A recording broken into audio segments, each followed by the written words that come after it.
De entrevista de hoje, vamos falar sobre o projeto de lei que obriga a instalação de painéis solares nos estabelecimentos hospitalares públicos e privados do Estado.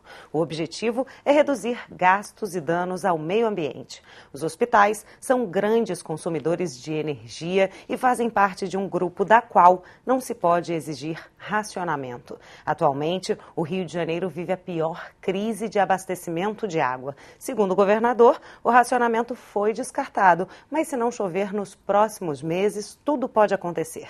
Aqui no estúdio, a autora do projeto de lei, deputada Marta Rocha. Bem-vinda, deputada. Obrigada.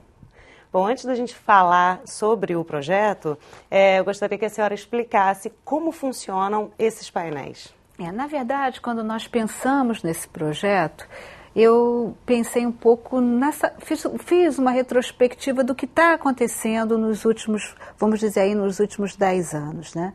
Eu costumo dizer que hoje, a vida colocada do jeito que está, nós estamos ligados numa tomada elétrica, né? O aumento o progresso, a possibilidade da nossa melhoria de condição financeira vai fazendo com que nós cada vez mais passamos a adquirir uma infinidade de produtos, né?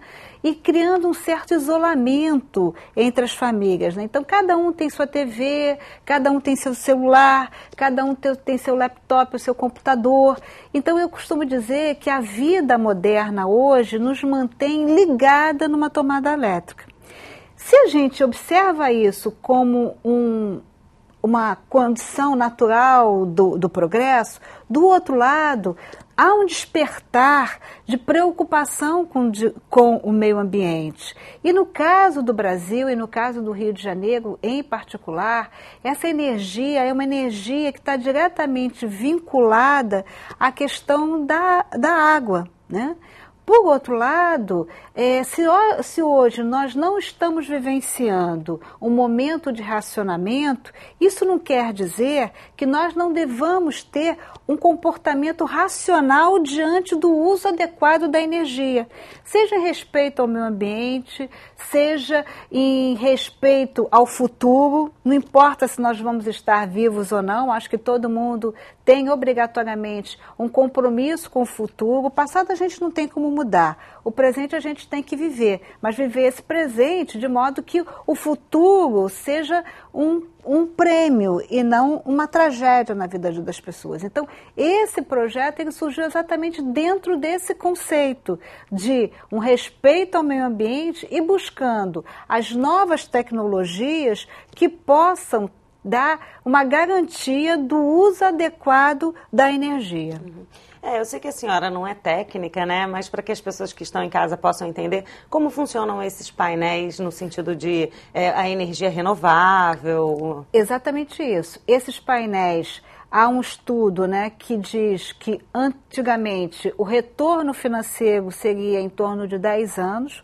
Hoje, com o aumento da tarifa, né, da energia elétrica, esse retorno é em 5 anos, mas a gente não tem que pensar apenas no custo financeiro, a gente tem que pensar no impacto do meio ambiente para isso, né? Então, esse valor não é mensurável, esse valor é muito importante. Essa energia é uma energia limpa, essa energia é uma energia que não vai depender de uma instabilidade, como a gente verificou aí no final do ano, alguns municípios do estado do Rio de Janeiro sem energia no dia 31, um dia que as pessoas estão reunidas, que todos os equipamentos de origem através da energia elétrica estão funcionando a pleno vapor, né?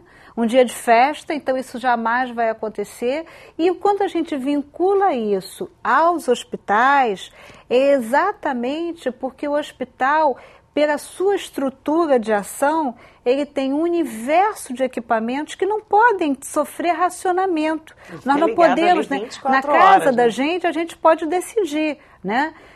De desligar o micro-ondas, de desligar um elevador, né? De desligar manter só uma televisão ligada, a gente pode ter esse racionamento, mas um hospital ele não pode ter esse conceito de racionamento. Então, na verdade, são duas questões, algumas questões. Primeiro, através desses painéis, a gente tem uma energia renovável, uma energia limpa, a gente tem o uso adequado dessa energia e a gente dá autonomia a esse hospital, né?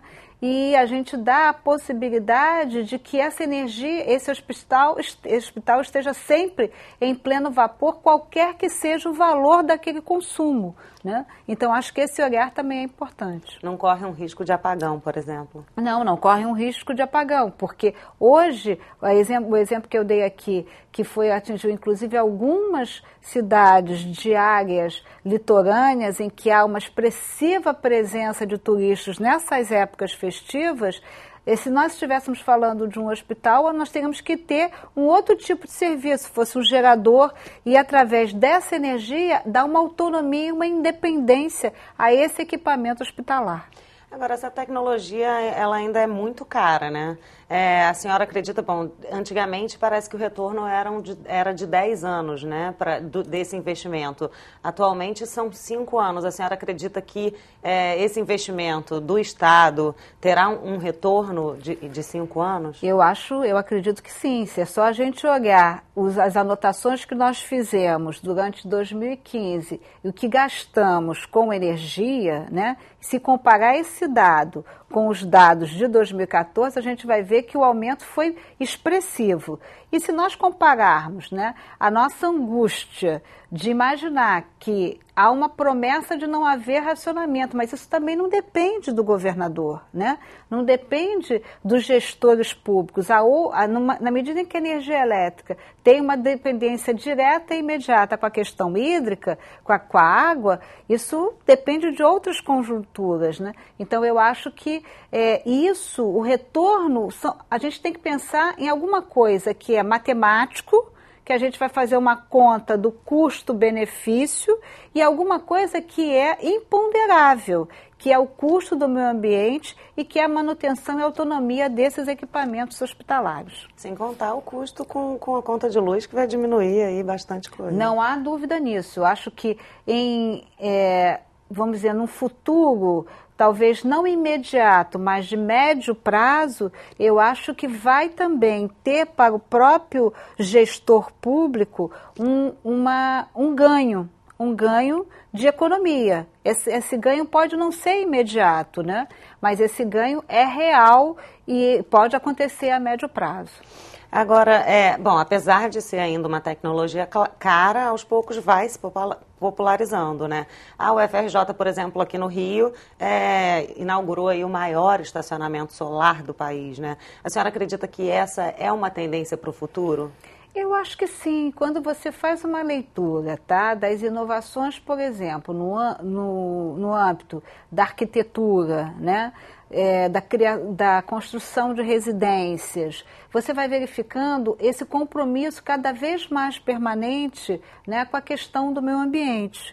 E é interessante observar que a energia solar era só, no início, quando se começou a discutir essa tecnologia, era levada aos locais onde era caro o envio da energia elétrica pelas suas condições naturais. Então, os lugares mais distantes acabaram desenvolvendo algumas tecnologias, né, da energia solar, porque realmente o custo de trazer a energia elétrica para esses lugares era muito maior do que a questão dos painéis solares. Então, eu acho que esse entendimento, e à medida que essa energia for sendo cada vez mais investida, tecnologia é algo caro, não há dúvida nisso, mas há um entendimento que eu me solidarizo, que diz assim, se você quer fortalecer uma política pública, você invista em tecnologia, né? Então, eu acho que com o uso intensificado desses equipamentos, o custo também vai diminuir.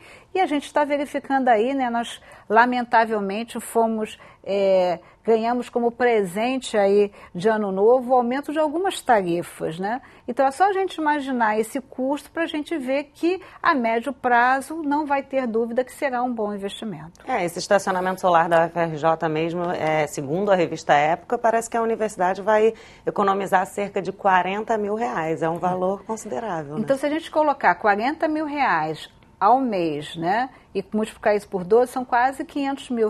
O que a gente pode fazer com isso? E eu quero insistir nessa tecla. Aliado a isso, o que eu tenho? Eu tenho um investimento do respeito ao meio ambiente, da procura de novas tecnologias que vão fortalecer, né, a autonomia, né, desse equipamento diante dos possíveis incidentes que, sobretudo nessa época de verão, acabam sendo rotineiros em alguns casos para alguns espaços do Estado e do Brasil. Né? Bom, deputada, a Lei 7.122 já está em vigor e cria a política estadual de incentivo ao uso da energia solar. Eu li que alguns dispositivos da lei já falam, inclusive, sobre incentivos fiscais para a cadeia produtiva e também sobre a criação de estratégias para o incentivo do uso da energia solar. Eu confesso a você que cada vez que eu vejo, né, matérias de alguns lugares do mundo em que a água potável está cada vez mais escassa, né?